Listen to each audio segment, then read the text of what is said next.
TJ Grizzly. Boshongora. Chapi chimama chepashu. Waiweka boshongora kama pasi uri kumaona ka. Ona kamunda. Ona kuwanda kwasho. Ande kumunda. Tarisa kwese uko. Tarisa uone. Muri Zimbabwe. Ukada kufamba zvakanaka. Kana uchida kuenda kunyangwe kudenga. Unosvika. Zviri kugadziriswa. Boshongora dzinonzi ndege dzepasi idzi. Akumana. In Africa ndokabhasi atekeshera kutaura kudai. Mukumba Brothers. Wakambonzwa here kuti kana une HS zvisvipira unoita sei? Unoita sei? Akamana. Waudze. Kupinda mubhasi wogara. Yes. Vanobva kubata zvakanaka. Ichokwadi. Inonzi in Africa. Ichokwadi. Naye boshongora. Vabereki vachema. Kwai kudii. Ndakapinda muna in Africa. Ndokuita sei? Ndakataiwa ndisi kuri danto dalinejeusi. Vataura zvakamira sei pano yemabhasi. Imuri imwe chete. Akamana. Baba mukuru. Baba mudidi. Vati izwa chimwe chino. Boshongora. Unofamba zvakarongeka.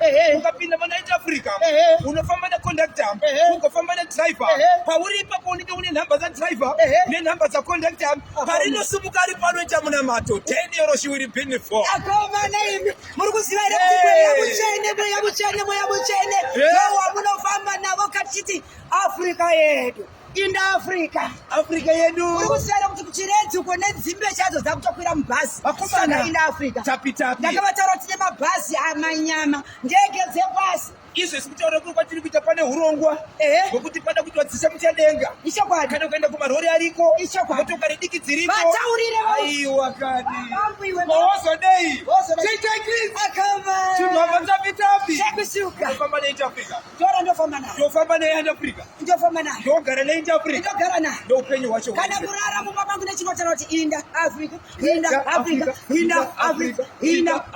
kufara kwamuri haleluya.